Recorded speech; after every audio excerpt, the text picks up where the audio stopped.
Esta é a Pedra da Audiência, hoje com um convidado muito, muito especial.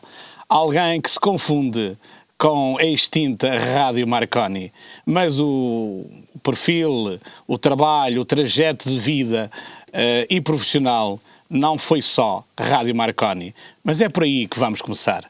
Bem-vindo, caro Menezes Figueiredo. Bem-vindo.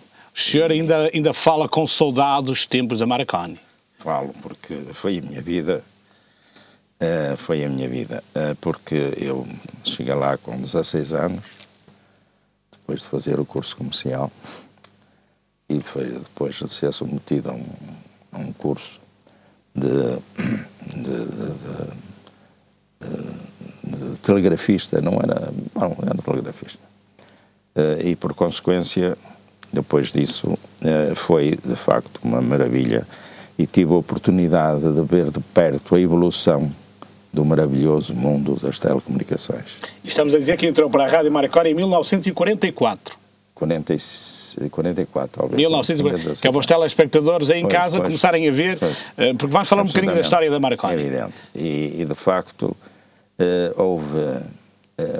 eu às vezes começo a pensar... Opa, tu já não deves estar no teu juízo perfeito quando eu me lembro do que era mandar um telegrama, que era o forte na altura, havia já o telefone, mas não de uma maneira muito acentuada, pelo menos com a facilidade que há hoje, tinha de intervir a telefonista. Tinha de editar, não é? E, portanto, hoje não é preciso nada disso. Como sabe, uma pessoa marca o número e vai para qualquer país do mundo e etc. E há uns ou outros ainda que não terão ligação direta, mas quase todos, pelo menos do mundo ocidental, têm ligação direta. E, portanto, eu às vezes ponho-me a pensar como era a Marconi, como foi a Marconi. Mas a Marconi teve sempre, para além de toda a sua, evidentemente, capacidade técnica, teve sempre uma forma especial de tratar os trabalhadores, mesmo antes do 25 de Abril. E recordo com saudade, às vezes, algumas pessoas que me marcaram, porque, de facto, era uma empresa que se podia dizer que era modelo. E, portanto, eu, evidentemente, fui subindo na minha carreira, na minha carreira hierárquica, profissional, hierárquica dentro da empresa, social, económica. Foi, portanto, toda a independência económica que eu hoje tenho, que não sou, remito-me à minha reforma e a umas coisitas que possuo, mas com a minha casa e etc., mas que nunca pretendi ser rico, nem... Mas evidentemente, isto tudo, toda a política que eu fiz, mesmo quando fui para a Assembleia da República, eu fui ganhar menos que ganhava na Marconi. Na Marconi chegou até que ponto? Eu cheguei até, primeiro, diretor do Norte e depois, quando eu me reformei, convidaram-me para ficar como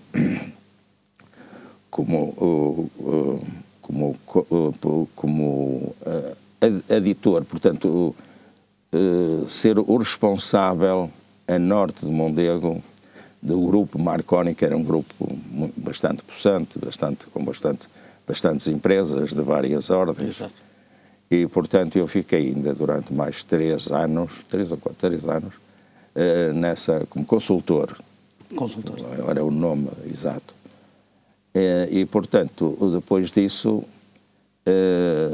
a Marconi cá no Porto fechou, que já era uma larga aspiração da Portugal Telecom, que agora, enfim, não posso referir muito a isso, porque pertenço à Portugal Telecom, como reformado, mas não há dúvida nenhuma que depois daí me disseram, olha, você, o diretor na altura, que era na altura que esteve no meu cargo, ou que desempenhava as funções de diretor, você quer ir para a PT? Ora bom, eu na Marconi tinha gente amiga, tinha gente conhecida, tinha gente que de facto me estimavam. Aliás, a Marconi era a sua família, digamos assim. Quem vive desde família. 1944 até 1900... e 92. E 92. 90. É uma vida, é uma vida. Coisas... E depois a Marconi, sabe, era uma coisa que fazia muitas... Eu corri, não só pela Marconi, é evidente, mas corri parte do mundo, porque organizavam excursões.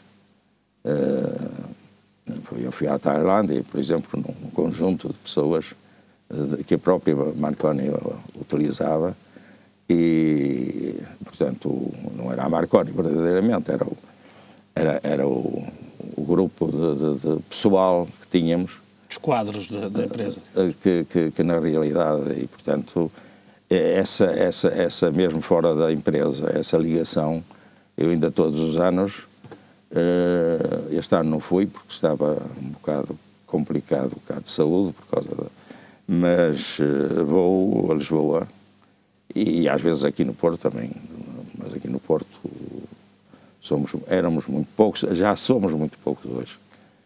E portanto, mas em Lisboa, até porque cheguei a um ponto, eu comecei a ter tanto ou mais ligações a Lisboa que ao Porto. Porque todas as semanas, pelo menos uma vez por semana, tinha de ir a Lisboa nas reuniões da direção. E por consequência, isso, pronto, eu, por exemplo, já conheci alguns dos diretores também, que eram já filhos de meus ex-colegas, não é? Quer dizer, e criou-se uma relação. A Marconi, por exemplo, antes do 25 de Abril, era um instrumento muito importante na comunicação com as ex-colónias. As colónias, e porque a Marconi foi formada com o seguinte objetivo, que era para ligação com as ex-colónias e ligação com os núcleos espalhados, imigrantes espalhados pelo mundo. E nessa altura, isto evidentemente... foi, não me recordo agora quando é que ela foi formada, não sei se foi em 1922, 23, qualquer coisa. Os núcleos existentes eram com os Estados Unidos, com o Canadá, com o Brasil e com a Venezuela. Portanto, nós nunca tivemos responsabilidade com Europa. A Europa ficou para a PT, é por isso que eles, porque evidentemente nós tínhamos, pronto, enfim, outras condições que na altura eles não tinham, depois fizeram um desenvolvimento extraordinário, quando começou a comercialização, quer dizer, a abertura de poder de competir. A PT teve, juntamente com a Universidade de Aveiro, que estavam muito ligados também à PT, tiveram um desenvolvimento extraordinário e digno de registro. Mas durante muitos anos, pronto, evidentemente nós fomos a primeira companhia na Europa a ter ligações com os satélites, com Angola e Moçambique. Tivemos, de facto, porque isto, começando a falar do maravilhoso mundo das telecomunicações, uma pessoa não acaba, porque quando foi criado o satélite, dizia-se, o cabo submarino que já existia, vai acabar, porque o cabo submarino que já havia, a Eastern, que foi uma das fundadoras da Marconi, é uma companhia inglesa, tinha os cabos submarinos, e nós depois também começámos a ter muito tarde, mas os cabos submarinos tinham um conjunto eram, para além de ser muito dispendiosos, porque aquilo de vez em quando avariava-se, tinham que ter uns poucos de barcos de tantos e tantos quilómetros para, se houvesse uma avaria, eles intervirem, porque aquilo estava suspenso mais ou menos no fundo do mar, a uma certa distância do fundo do mar. E portanto, nós descobre-se os satélites e nós, pronto, o cabo submarino acaba. Mas depois vem a fibra óptica. E a fibra óptica, o que é que nos consegue fazer? Consegue que nós, por um um cabelinho, um cabo de uma dimensão de um cabelo, mais ou menos, se consiga fazer 40 e tal mil transmissões nos 2 centímetros simultânea. E pode ser do telefone, pode ser o informático, pode ser o telegrama, que agora já não se usa, é evidente, mas pode ser todas as... Enquanto que no satélite não é assim, nem no cabo submarino antigo não era assim. A fibra óptica é que veio permitir que isso acontecesse. Portanto, isto revolucionou tudo. Você não sei se sabe, porque o satélite tem de... vai a mensagem a 36 mil quilómetros e depois vem repetida, depois vem para... Quer dizer, há, portanto, 76 mil quilómetros. 72 mil. 72 mil, sim senhor, muito obrigado. Que de facto, que em vão, ser às vezes, se for uma comunicação via satélite, houve a repetição, houve o eco. Enquanto na fibra óptica é muito mais... E, portanto, aquilo vai tudo em calhamaço, em tudo junto, e depois no final, cada uma, o telefone é telefone, a outra comunicação portanto, saem todas diferenciadas e com uma... E o Sr. Menezes Figueiredo conseguiu viver esses passos todos. Quando chegou à Marconi em 1944... não imaginava o que iria acontecer. Não imaginava bem o que era as comunicações, evidentemente, na altura o que nós tínhamos é o telegrama, que tinha coisas interessantes, porque havia um contacto permanente com os clientes, um contato muito, muito assíduo. Os clientes ou iam lá depositar o telegrama, ou telefonavam. Mas conhecíamos todos e etc. Eu conhecia, hoje lembro. Portanto, viveu toda esta evolução. Vivi toda essa evolução, pronto, e correndo esses...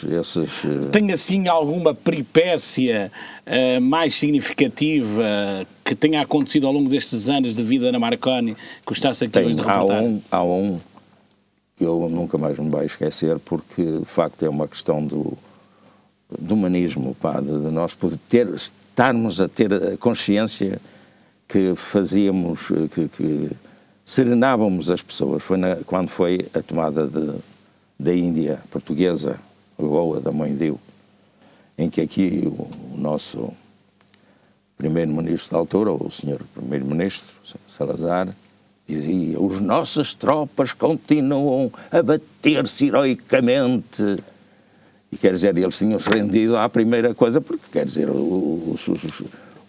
única pessoa que morreu foi o telegrafista, que não tinha nada a ver com aquilo que estava. E eles atiraram para... Aquilo diz que inundou-se o céu, tantos aviões que eles tinham, que inundou-se o céu com tantos aviões, e quer dizer, eles atiraram não me recordo o nome do nosso barco que estava acostado, e eles atiraram para a comunicação e mataram o telegrafista. E, portanto, evidentemente, toda a gente que tinha lá gente, que tinha lá militares, ou familiares, por qualquer razão, estavam convencidos que aquilo era verdade e que as pessoas estavam todas mortas.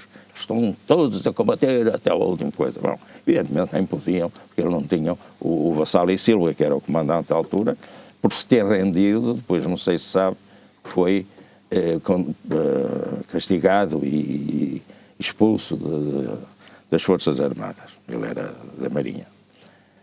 E, portanto, nós então começámos a receber telegramas a dizer para as pessoas, para os familiares, a dizer que evidentemente estávamos bem, não sei o quê e tal.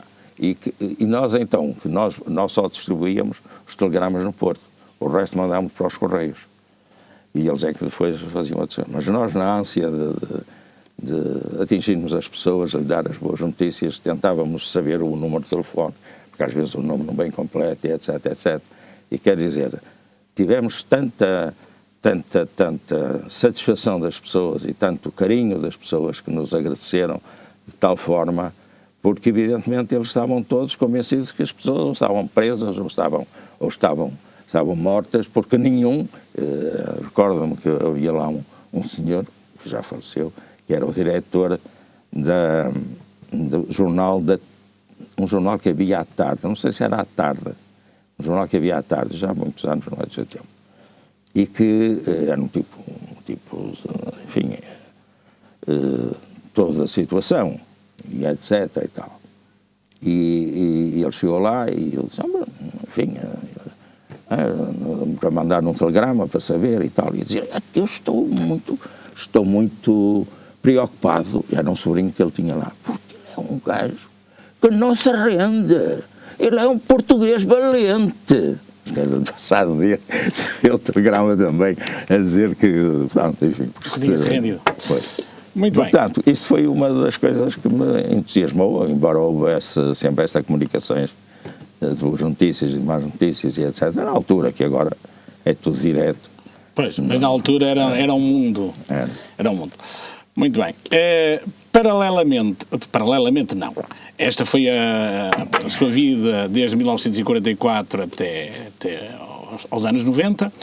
Entretanto, há também um passo importante que fez percurso a partir de 1974, ligado à vida política. Por acaso, já soube, mas foi um dos fundadores do Partido Socialista aqui no Porto. Sobretudo em Vila Nova de Gaia. Não quero dizer que não participasse, não fosse dos primeiros. Eu sei que me inscrevi, não me recordo, no dia 28 ou 29 de abril de 74. E que quando subi, porque a cooperativa Coordenadas, que era havia cooperativas coordenadas, que era na Rua 31 de Janeiro, que era paga por o Carlos Brandão, o António Macedo e etc, e aquilo eram umas cooperativas, mas era de facto um conjunto de antifascistas que se reuniam ali, etc. E portanto, foi lá que me inscrevi, e portanto, por acaso aparece depois, mas isso não interessa para o caso, desapareceram as primeiras inscrições, desapareceram todas, e eu estou inscrito em setembro, em agosto, salvo erro de 64, mas não, pronto, tenho lá o postal a convidar-me para o dia 14 de maio, para a reunião para a eleição da Comissão Coordenadora de Vila Nova de Gaia. Estava o Alberto Andrade, o Coutinho da Fonseca, o Tomé dos Santos, foi o primeiro presidente da Assembleia Municipal de Vila Nova de Gaia, o doutor Manuel Coelho Santos, o capitão Pinto, o Fernando Pinto, que é de Mafamude, é o único, porque eu, neste momento, eu queria, por acaso, testemunhar isto, e motivou aquela conversa com o Ronaldo, que o senhor é o ilustre diretor, foi precisamente porque é uma coisa que se perdia. Nós temos, porque as pessoas todas ou já morreram ou não estão no partido. É o caso de um Fernando, não é Fernando nada, que eu tentei falar com ele, eu sei, ele consegui saber o número de telefone, mas ele com certeza não está interessado, pronto, e não esteve interessado, porque eu, que tenho a mania de fazer atas de tudo, dessa primeira reunião, bom, me deram um caloiro naquilo, não fiz reunião, porque já tenho reuniões seguintes, que fiz atas, mas essa não fiz, e portanto, eu que tinha de memória, o que tenho é de memória, e portanto, não queria que efetivamente isso ficasse no ouvido, portanto, embora desde o princípio e tivesse muito mais, com certeza, porque em Oliveira de Douro no princípio não havia secção, em Gaia aquilo era um bocado complicado e etc e tal, mas mas eu militei sempre também muito no Porto. Também tinha lá alguma gente conhecida e portanto, enfim, o meu dinamismo pode chamar assim, porque eu fiquei Como é que foi os primeiros tempos de vivência, de militância no Partido Socialista? Aquilo ao princípio era assim, primeiro foi uma euforia, não é? Depois, olha, grandes histórias. Grandes histórias. O Partido Socialista, mas acredite, eu às vezes ia em família que eu não trocava o 25 de Abril por nada. A minha falecida mulher ficava muito aborrecida e etc, mas eu não estava a compará-la com a família. Mas eu já tinha 44 anos à volta disso. E, portanto, eu já não estava... Nós começámos, pronto, muitos de nós começámos a entusiasmar-nos com o jornal Sem Medo, o Humberto Delgado. De resto, tenho o prazer no jornal, no livro que o filho fez, ter lá relatado o meu nome e uma parte porque tudo fala da chegada do Humberto Delgado, de facto. Eu estava lá no meio, mas na saída, é aquela que eu relato lá, no seu jornal, que relato lá, é que ninguém conhecia aquilo, andaram desde o princípio, logo, tanques de assalto no Porto, e não se dizia quando o jornal Delgado ia. E então,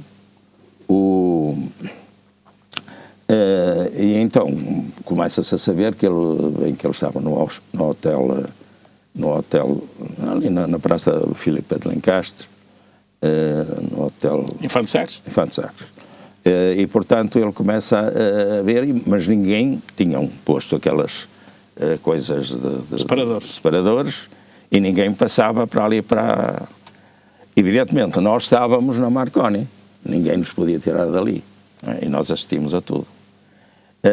Então, isto, pronto, acho que é um bocado histórico, eu escrevi isto para as notícias, que foi retratado, e depois entreguei uma cópia desse à filha do General Delgado, e o filho serviu-se daquilo para relatar uma coisa. Portanto, nós tínhamos um mecânico das motas. As motas estavam precisamente em frente, por baixo daquela grade do São Bento. E, portanto, ele vem, ele não deixam passar ninguém, não é? Vêm os tipos da PIDE como ele, ou qualquer coisa, e esse Fernandes, eu sei que os filhos, um deles até trabalhou na RTP, era coisa de som, e portanto, pega numa chave inglesa grande que ele tinha e faz de conta que vai às motas. E quando o General Delgado está a aproximar-se, dá um salto para cima das grades e ele percebe o outro e dá-lhe um abraço. Aquilo foi de facto, houve choros, porque não, e etc, porque todos com certeza gostavam de fazer o que ele fez, mas não tivemos essa coragem. Ele nem tinha em mãos o facto de macaco, porque senão se fosse qualquer um de nós, a polícia não deixava passar, não é? Eles partiram do princípio que ele ia à moto. Pronto, portanto, foram coisas... São pequenas histórias que fazem uma grande história. Não é? Entretanto, algum dinheiro que arrecadou enquanto funcionário da Marconi serviu-lhe para sempre se dedicar a causas públicas. Sim, e também constitui família e quer dizer, sabe que uma vez fizeram uma homenagem aqui há uns anos e eu disse isto acho que o casamento com a minha mulher, ela racinou, não quer dizer, eu sou utópico e portanto ela acho que me foi útil para a minha vida, era mais pragmática que eu. E, portanto, houve coisas, porque eu nos primeiros anos do 25 de Abril, ela também trabalhava e tinha uma função também, enfim, que ela trabalhava nos TLPs, e portanto, mas evidentemente que eu recordo-me hoje, que os primeiros meses, eu não dei dinheiro nenhum para casa, pá. depois, evidentemente, isto passou, esta euforia toda passou, mas depois, e de facto, porque é interessante que havia pessoas que diziam que ele até comprou um carro novo, já está ele, por acaso, coincidiu antes de ir para comprar um carro novo. Já era o terceiro carro que eu tinha. E começaram a dizer, não sei o que, ele até está a receber é que eu, durante os primeiros 6 meses não recebi um texto da Assembleia da República, porque aquilo havia ali, nós ganhávamos, no princípio ganhava-se 10 mil escudos, na altura. Ok, vamos deixar para a segunda parte, então, o conhecimento sobre a vida de Menezes Figueiredo pós 25 de Abril. Até já. Até já.